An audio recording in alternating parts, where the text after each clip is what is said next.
Good morning student, कैसे हो आप। अपन पढ़ रहे हैं आर्थिक अवधारणाएं और नियोजन, जिससे अपनी पूर्व कक्षा हुई उसमें अपन ने पढ़ा नियोजन। नियोजन क्या होता है कि किसी भी लक्ष्य को प्राप्त करने के लिए बनाई गई योजना ही क्या कहलाती है, नियोजन कहलाता है।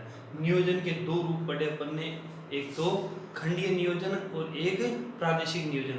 खंडीय नियोजन क्या होता है कि किसी क्षेत्र विशेष जो अर्थव्यवस्थाएं होती है, अर्थव्यवस्था के विभिन्न क्षेत्र होते हैं, उनको विकसित करने के लिए बनाई गई योजना आपकी खंडीय नियोजन होती है।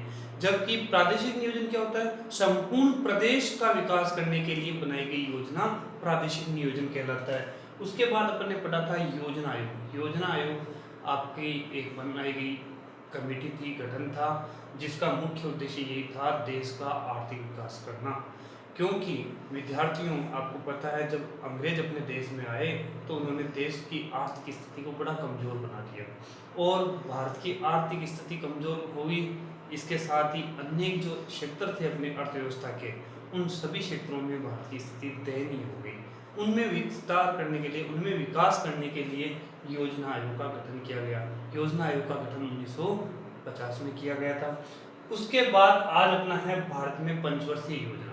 पंचवर्षीय योजना नाम से स्पष्ट हो रहा है, 5 वर्षों के लिए बनाई गई योजना। क्या है? 5 वर्षों के लिए बनाई गई योजना। अब विद्यार्थियों, आपको ये याद रखना है कि इनकी शुरुआत कब हुई। 1 अप्रैल 1951 को। कब हुई? 1 अप्रैल 1951 को। और उसके बाद जितनी भी अपनी पंचवर्षीय योजनाएं, उनमें सेम डेट आपको याद रखनी, 1 अप्रैल 1951, तो सब में कॉमन रखना है। ठीक है, 1 अप्रैल सब में कॉमन रह जाएगा। प्रथम पंचवर्षीय योजना 1951 में प्रारंभ हुई, तो समाप्त कब हुई? 31 मार्च और 1956। तो अब ध्यान रखना, 1 अप्रैल और 31 मार्च सब में कॉमन है, क्योंकि आपको पता है 1 अप्रैल से 31 मार्च के बीच की जो समय अवधि होती है वो क्या कहलाती है? वित्त वर्ष। क्या कहलाती है? वित्त वर्ष। तो अब यहाँ पर 5 वर्षों की योजना इसलिए 1951 में प्रारंभ हुई और 1956 में समाप्त हो गई। द्वितीय पंचवर्षीय योजना है वो 1956 में वहां पर समाप्त होता है ना, तो यहाँ पर 1 अप्रैल 1956 को स्टार्ट हो जाएगी। अर्थात देखो यहाँ पे 31 मार्च के बाद अप्रैल, 1 अप्रैल को द्वितीय पंचवर्षीय योजना प्रारंभ हो गई 1956 के अंदर। समाप्त कब हुई? 31 मार्च 1961 को। तीसरी पंचवर्षीय योजना 1 अप्रैल कॉमन रहेगा 1961 से 1966 के बीच में। लेकिन विद्यार्थियों याद रहे, 3 पंचवर्षीय योजनाओं के बाद में अवकाश लेना पड़ा। क्या करना पड़ा? अवकाश लेना पड़ा। अर्थात चतुर्थ पंचवर्षीय योजना है वो समय पर प्रारंभ नहीं हो सकी। इसका मुख्य कारण क्या रहा? भारत और पाकिस्तान का युद्ध। क्या रहा? भारत पाकिस्तान का युद्ध, सूखे की स्थिति, मूल्य वृद्धि, अनेक समस्याएं रही। उनके कारण भारत की जो चतुर्थ पंचवर्षीय योजना समय पर प्रारंभ होनी थी वो प्रारंभ नहीं हो पाई। इसके लिए अपन को वहां पर लेना पड़ा योजना अवकाश। पूछ लेता है कि योजना अवकाश की जरूरत कब पड़ी, तो 3 वर्षों के लिए 1-1 वर्षों की योजनाएं तैयार की गई और देश का आर्थिक विकास से संबंधित योजना विकसित की गई। 1966 से 1967 के बीच, 1967 से 1968 के बीच, 1968 से 1969 के बीच 3 वर्षों की योजना अवकाश लगाया गया। फिर चतुर्थ पंचवर्षीय योजना प्रारंभ हो गई 1 अप्रैल 1969 से 1974 तक चली। 5वीं पंचवर्षीय योजना है वो 1976 में प्रारंभ तो हो गई, लेकिन 1978 में ही समाप्त कर दी गई। इसको जाना तो कहां तक था? 1979 तक जाना था। कहां तक जाना था? 1979 तक। लेकिन इसको समाप्त कब कर दिया गया? 1978 में ही। उस समय मोरारजी देसाई की सरकार बनी थी। उस समय क्या किया गया? इसको 78 में समाप्त कर दिया गया और उसके बाद 1 वर्ष की प्लान बनाया गया। 1 वर्ष का प्लान बनाया गया, इसलिए उसको कहा जाता है रोलिंग प्लान। और फिर 1 वर्ष का और लगाया गया, तो भी यहाँ पर ये क्या बन गई? वार्षिक योजनाओं से संबंधित रोलिंग प्लान सिस्टम बन गया।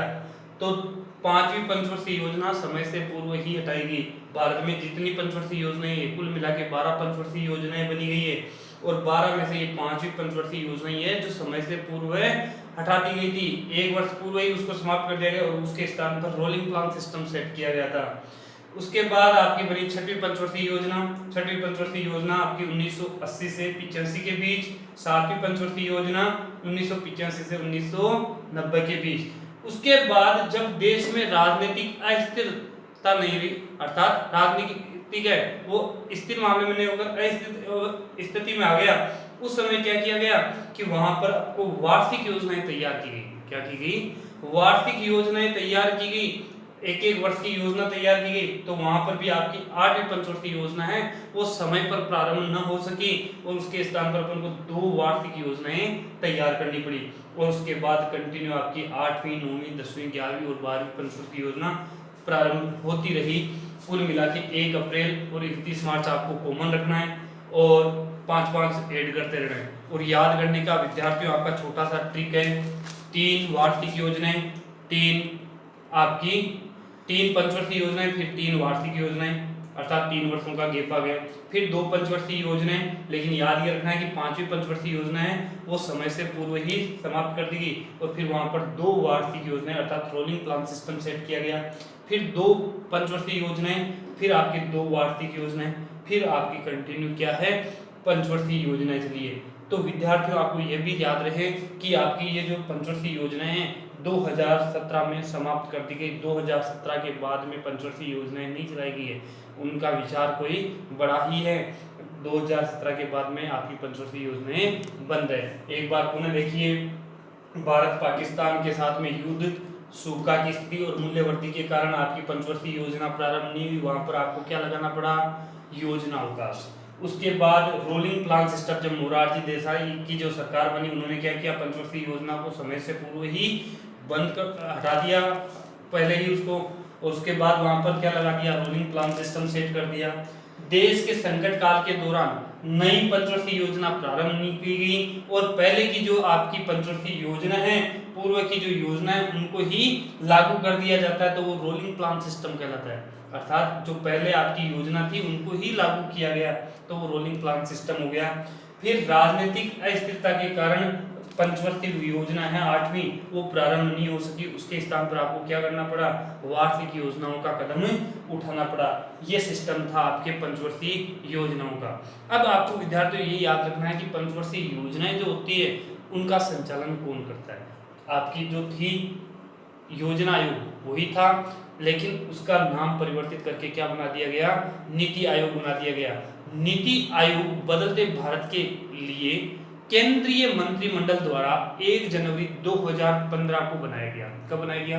1 जनवरी 2015 को। लेकिन इसको लागू कब किया गया? 2016 से। नीति आयोग भारत सरकार के लिए राजनीतिक तथा दीर्घ नीतियां बड़ी बड़ी देश के अंदर जो योजनाएं लागू करनी उनसे संबंधित कार्यक्रमों के निर्माण तथा साथ साथ तकनीकी सलाह प्रदान करता है। यह सहकारी संवाद अर्थात केंद्र सरकार का प्रमुख भाग है। लेकिन इस ये जो आपकी नीति आयोग है इसके अंदर 2 प्रमुख शब्द आते हैं, team India hub. Team India hub का मतलब होता है घर। टीम इंडिया का अर्थात अपने देश में बनाओ तथा ज्ञान और नवाचार हब, ये 2 प्रमुख वर्ड है, टीम इंडिया हब तथा ज्ञान और नवाचार हब। ये किसका वर्ड है? नीति आयोग के प्रमुख भाग है। अर्थात देश का विकास करने के लिए देश में ही बनाओ और उनको लागू करो, अर्थात देश की अर्थव्यवस्था को मजबूत करने से संबंधित। अब इसके अंतर्गत कौन कौन व्यक्ति काम करते हैं नीति आयोग में वो देखिए। प्रधानमंत्री तो होगा ही होगा तथा राज्य सरकार के जितने भी सदस्य हैं केंद्र सरकार के साथ मिलकर एक मजबूत सरकार को वो बनाने के लिए नियम कानून को लागू करने के लिए शामिल किया जाता है। इसको भारत सरकार का थिंक टैंक भी कहा जाता है। अर्थात ये सभी बैठकर देश को चलाने के लिए विभिन्न प्रकार की योजनाएं विकसित करता है। इसके अंतर्गत मुख्यमंत्री और केंद्र सरकार के राज्यपाल सदस्य भी सम्मिलित होते हैं। कौन कौन होते हैं? मुख्यमंत्री तो होंगे ही होंगे प्रत्येक राज्यों के, तथा उप राज्यपाल होते हैं केंद्र शासित प्रदेशों के, उनको भी शामिल किया जाता है। साथ ही इसका जो अध्यक्ष होता है वो कौन होता है? प्रधानमंत्री होता है।